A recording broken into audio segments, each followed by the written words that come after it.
Good afternoon विद्यार्थियों। BSc part first में algae है तो उसमें मल्टी सेलुलर थैलस हम पढ़ रहे थे और मैंने आपको कॉलोनी के बारे में बता दिया था। आज हम जानेंगे सिनोबियम के बारे में। और वैसे सिनोबियम के बारे में भी मैंने आपको बता दिया था कि दो प्रकार के होते हैं। पहले फ्लैजिलेटेड होते हैं, दूसरे नॉन फ्लैजिलेटेड होते हैं। और फ्लैजिलेटेड में कुछ एग्जाम्पल मैंने बताए थे। तो सिनोबियम जो है कितने प्रकार के होते हैं? सिनोबियम दो प्रकार के होते हैं, ठीक है। पहले फ्लैजिलेटेड और दूसरे होते हैं नॉन फ्लैजिलेटेड, ठीक है। तो फ्लैजिलेटेड में कोशिकाओं की संख्या के साथ मैंने आपको बताया था कि गोनियम होता है जिसमें 4 से 32 कोशिकाएं होती हैं। पेंडोराइना में 4 से 32 होती हैं। गोनियम, ठीक है, पेंडोराइना, ये दो हो गए। इसके अलावा इसमें और है वॉल्वॉक्स, ठीक है। वॉल्वॉक्स के साथ साथ साइन्यूरा, ये इसके अंदर पाए जाते हैं। वॉल्वॉक्स, साइन्यूरा। तो ये एग्जाम्पल में से जो वॉल्वॉक्स है ये आपके सिलेबस में है। इसके बाद आता है नॉन फ्लैजिलेटेड। तो हम नॉन फ्लैजिलेटेड को विस्तार से पढ़ेंगे। फ्लैजिलेटेड जो है वो मैं आपको बता चुका हूँ। अकशाभिकीय है जो नॉन फ्लैजिलेटेड है, अकशाभिकीय, ठीक। इनके बारे में हम जानेंगे। देखिए, जो अचल समंडल अकोशिकी कोशिकाओं, अकशाभिकी कोशिकाओं के बने होते हैं और जल की सतह पर ये फाइटोप्लैंक्टन की तरह उतराते रहते हैं, ठीक है, यानी तैरते रहते हैं। लेकिन इनके अंदर गति के लिए कशाभिक नहीं पाए जाते। जैसे वॉल्वॉक्स में होता है वैसे इनके अंदर नहीं होता है। और इनका विकास कशाभिकीय समंडल से ही हुआ है। यानी कि अगर विकास का क्रम देखा जाए तो जो नॉन फ्लैजिलेटेड है उनका विकास फ्लैजिलेटेड एल्गी से हुआ है, ठीक है। कहने का मतलब ये है। और कशाभिकाओं और इसमें द्रक तंतु की अनुपस्थिति भी होती है, इसलिए जो इनकी शेष संरचना है वो कशाभिक समंडल के समान ही होती है। वैसे जो फ्लैजिलेटेड होते हैं वहाँ पर आई स्पोर्ट पाया जाता है, द्रक तंत्र जिसे हम कहते हैं, ठीक है। और साथ ही साथ कशाभिकाएँ पाई जाती है। परंतु ये दोनों ही नॉन फ्लैजिलेटेड में नहीं होते हैं। परंतु बाकी सारी जो संरचना है वो कैसी होती है? कशाभिकीय तंत्र जैसी ही होती है, ठीक है। कैसे होती है देखिए, इसमें कुछ एग्जाम्पल देखेंगे हम। पहला है क्लोरोफाइसी का सीनेडेस्मम। क्लोरोफाइसी का सीनेडेस्मम,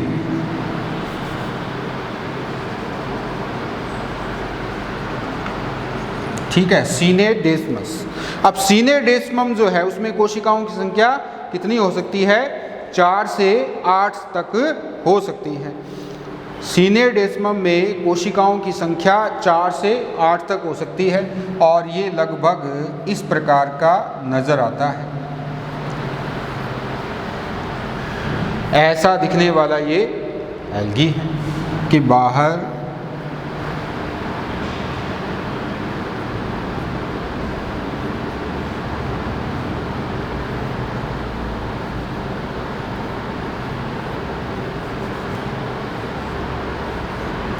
इस प्रकार का जो है वो सीनेडेस्मस होता है, ठीक है।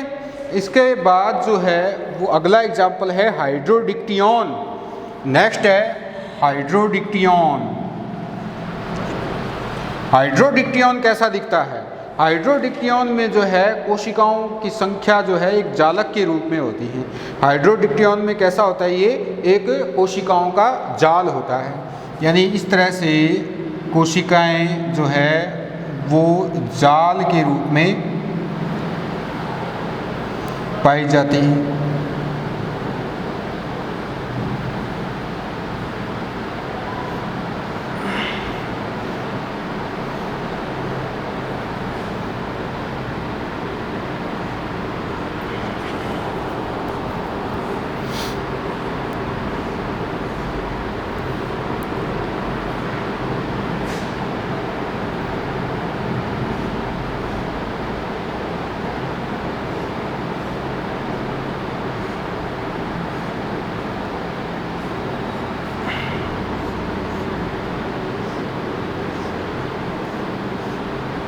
इस प्रकार से ये हाइड्रोडिक्टियन होगा। ठीक है, कशाभिका इनमें है नहीं, ये उतराते रहते हैं जल की सतह पर। और तीसरा जो है वो आता है इसमें पेडिएस्ट्रम। पेडिएस्ट्रम में भी कोशिकाएं लगभग ऐसी ही होती हैं, ठीक है, लेकिन वहाँ पर एक पुट्टिका भी होती है जिसके अंदर जूस पोर भरे रहते हैं। तो नॉन फ्लैजिलेटेड ऐसे होते हैं। आगे चलते हैं।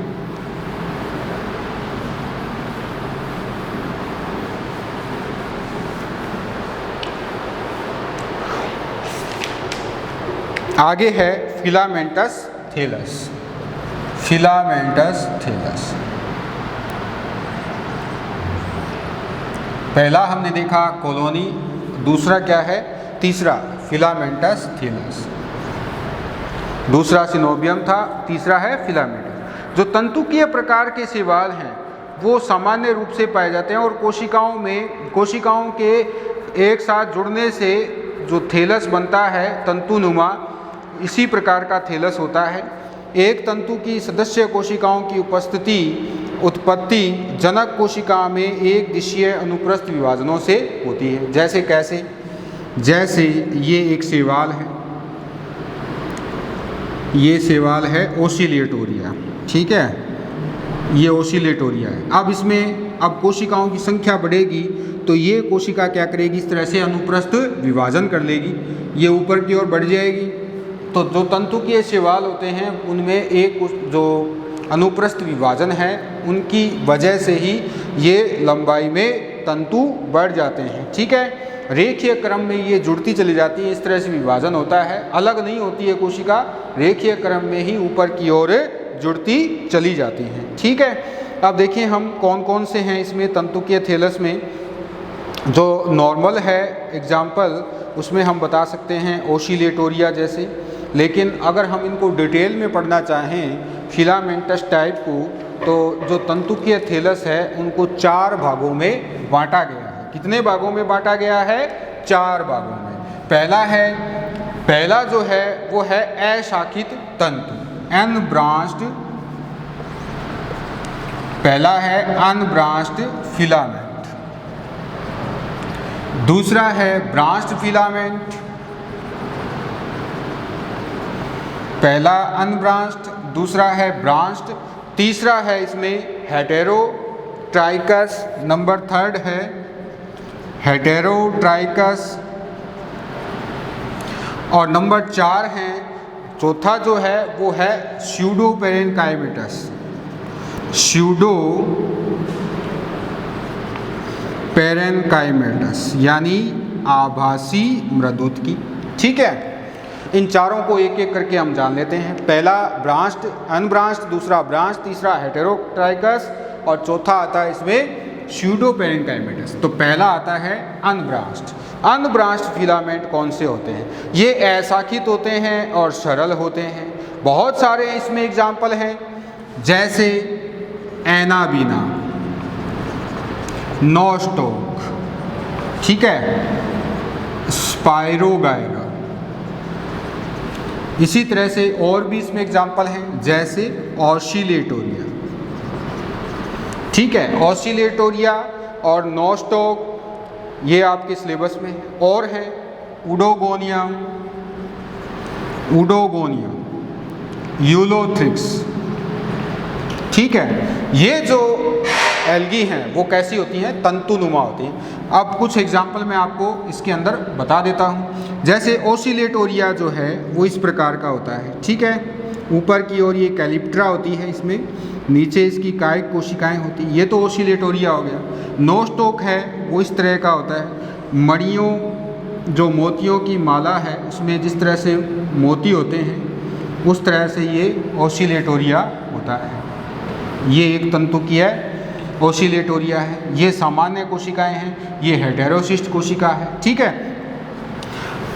अगर हम उडोगोनियम बनाना चाहें तो उडोगोनियम इस तरह का होता है, नीचे की ओर होल्ड फास्ट होता है और इस तरह से एक के ऊपर एक कोशिकाएं इस प्रकार से जुड़ी रहती हैं। ठीक है,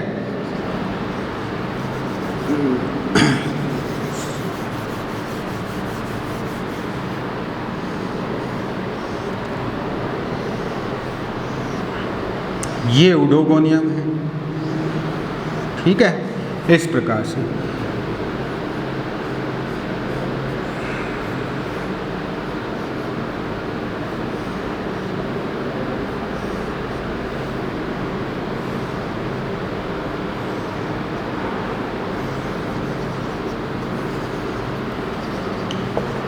ये उडोगोनियम हो गया।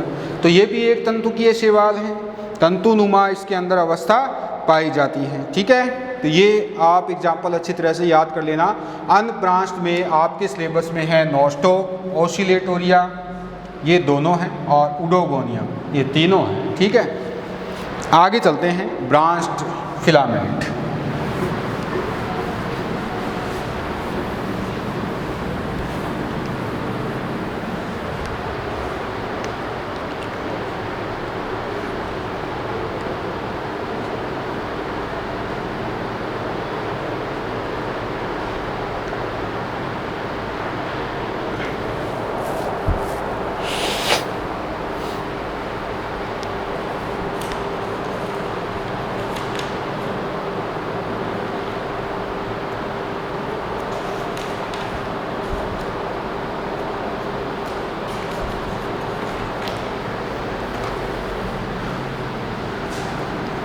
अगला है ब्रांच्ड।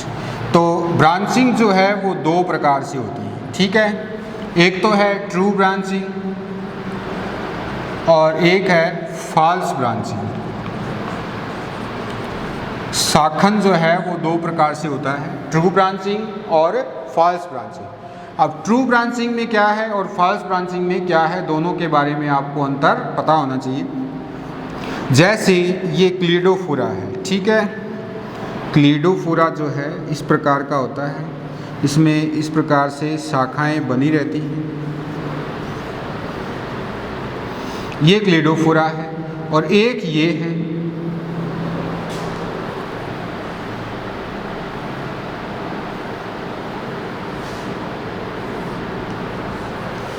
दोनों में आपको अंतर नजर आ जाएगा।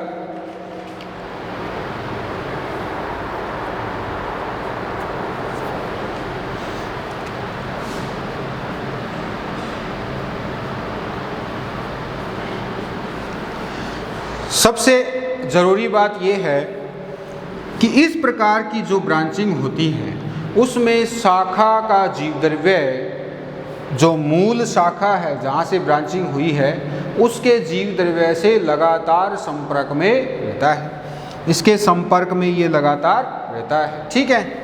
जबकि यहाँ ऐसा नहीं है, यहाँ आप देखोगे इसका जीवद्रव्य अलग है, ठीक है। ये वाला जो जीवद्रव्य है इसका ये अलग है, और इससे नीचे जो तंतु बना हुआ है इसका जीवद्रव्य अलग है।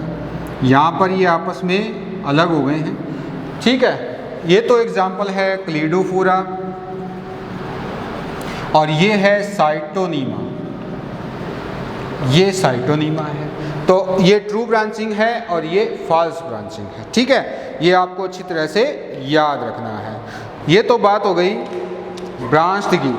अब आगे चलते हैं हेटेरोट्राइकस में। नेक्स्ट तीसरा जो है वो है हेटेरोट्राइकस।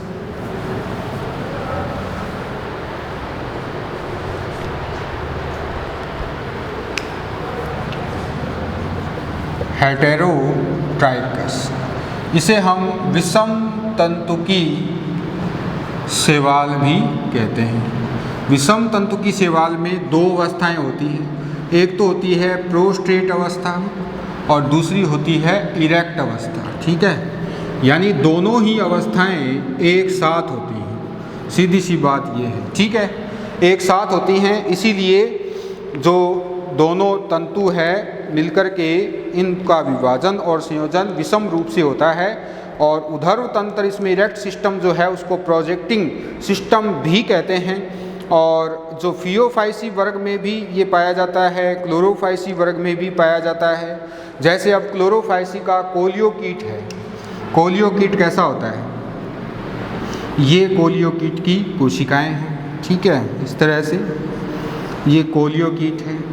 विषम तंतुकीय थैलस हम पढ़ रहे हैं, ये है कोलियोकीट। अब यहाँ से इस तरह से ये तंतु निकले हुए आपको नज़र आ जाएंगे ऐसे, ठीक है, दिखाई दे रहा है, ठीक है। तो ये तंतु जो है, ये वाले जो हैं, ये कहलाते हैं कीट, इन्हें हम शूक कहते हैं। क्लियर? ये इसका जो है ये प्रोस्टेट अवस्था में है, प्रोस्टेट अवस्था में है। क्लियर? ये इनकी इरेक्ट फोरम है एक तरह से।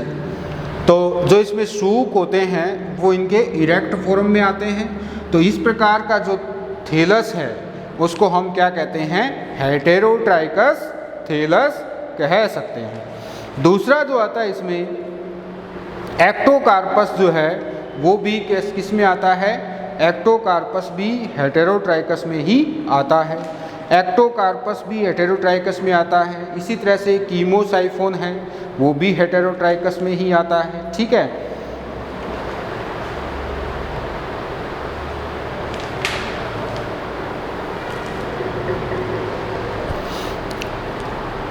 आगे चलते हैं। हेटेरोट्राइकस के बाद अगला जो है नंबर 4 वो है आभासी मृदुतकी।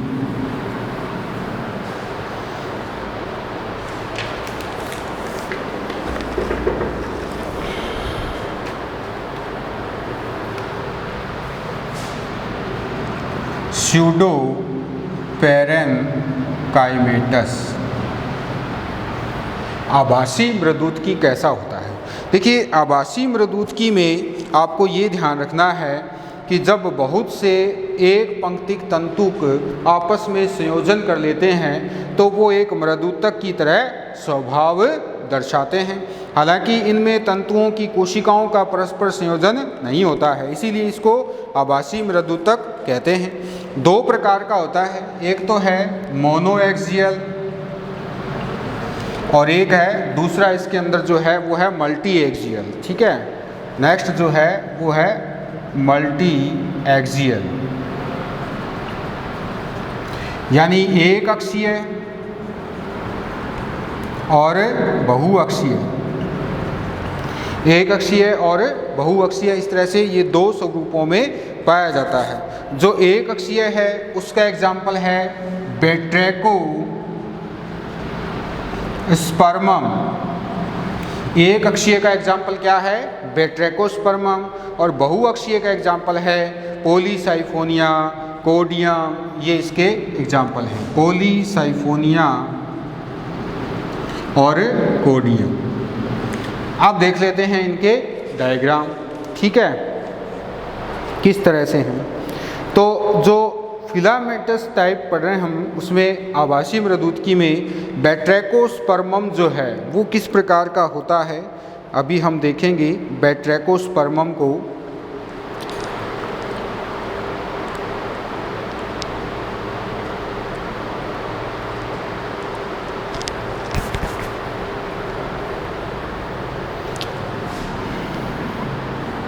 इस तरह से शाखाएं सी बनी होती हैं, वैसे तो इसमें भी इस प्रकार से, लेकिन कोशिकाएं कैसी होती हैं? मृदुतकी स्वभाव वाली होती हैं। पॉलीसाइफोनिया में देखें हम कैसा होता है। पॉलीसाइफोनिया में इस तरह से बहुअक्ष बने होते हैं, इस प्रकार से ये राइजोइड्स हैं। ठीक है, फिर आ जाती हैं राइजोइड्स।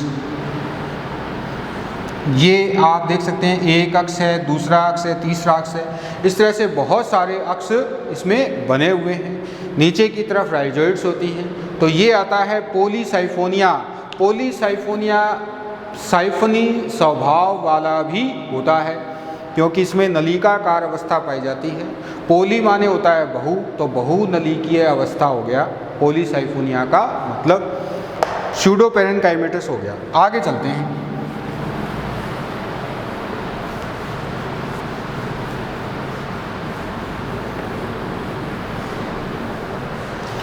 अगला है नंबर 4। अगला आता है नंबर 4। नंबर 4 में देखें हम, इसको हम कह सकते हैं साइफोनियस थैलस।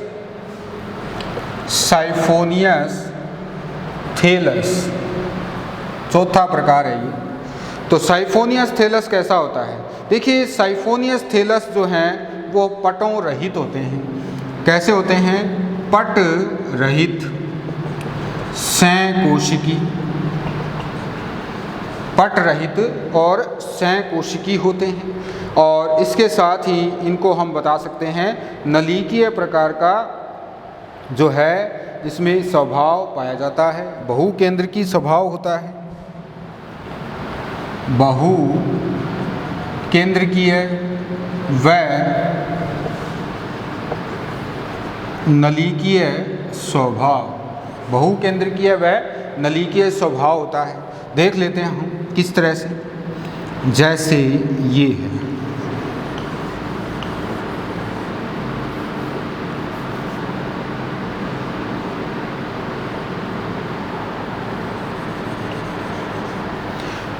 इसका नाम है वोकेरिया, जो कि आपके सिलेबस में है। इसमें क्या होता है कि यहाँ पर एक मध्य में क्या होती है, एक बड़ी रिक्तिका होती है। और इस प्रकार से आप देख सकते हैं कि ये रिक्तिका है और ये साइफन यानी नलिका है, ये नलिकाएं हैं। इस तरह से नलिकाओं के जुड़ने से, और केंद्रक इसमें बहुत सारे होते हैं, बहुकेंद्र की अवस्था है। केंद्रकों के मध्य पट पाए नहीं जाते। इस तरह से संपूर्ण जो थैलस है उसमें जीव द्रव्य आपस में संपर्कित रहता है और एक ही जीव द्रव्य होता है। इस प्रकार का जो थैलस है उसको संकोशिकी यानी सिनोसाइटिक थैलस कहते हैं। संकोशिकी थैलस पाया जाता है। संकोशिकी थैलस का मतलब यही है कि केंद्रकों के मध्य पट नहीं पाए जाते, जीव द्रव्य सघन होता है। इस प्रकार का जो थैलस है वो इसके अंदर पाया जाता है। इसमें और एग्जाम्पल अगर हम देखें तो एक बोट्राइडियम है, वो भी इसी क्रम में है, इसी के अंदर आता है। बोट्राइडियम में कैसी होती है संरचना? ऊपर एक तरह से ये गुबंद सा होता है, नीचे की तरफ ये राइजोइड्स हैं। ये जो हैं ये बोट्राइडियम कहलाता है, ये बोट्राइडियम है। आप देख सकते हैं कि ऊपर वाला जो पुटिका है उसके अंदर बहुत सारे केंद्रक भरे हुए हैं, तो ये हो जाता है बोट्राइडियम। इसमें भी क्या है, पट नहीं पाए जाते। ठीक है, तो ये हो गया साइफोनियस टाइप। आगे चलते हैं मृदुत्की थैलस में। स्यूडो पेरेनकाइमेटस देख लिया हमने। अगला जो है वो है मृदुत्की। पेरेनकाइमेटस,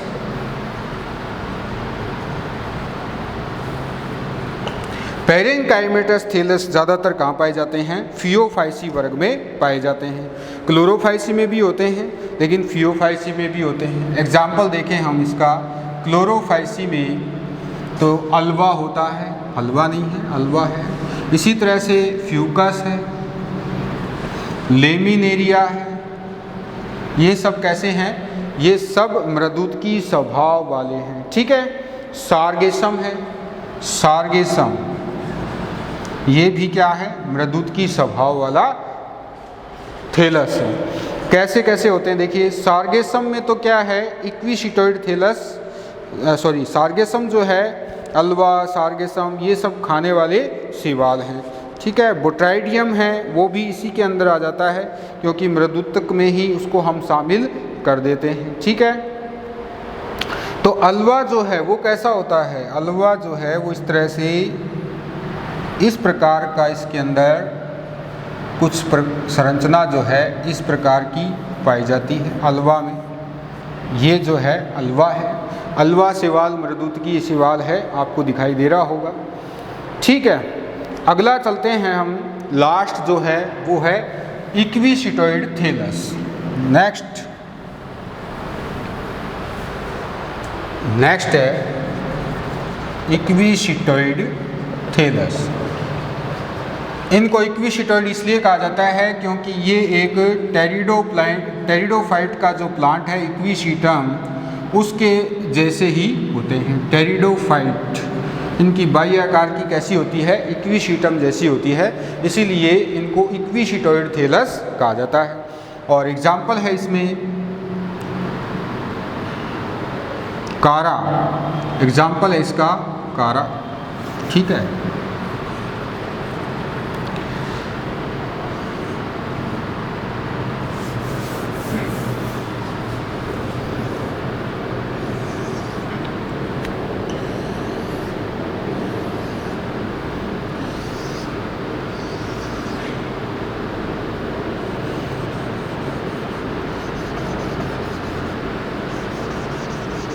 ये है इक्विशिटोइड।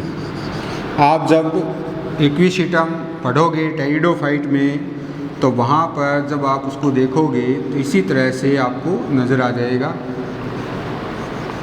ठीक है, ऐसे।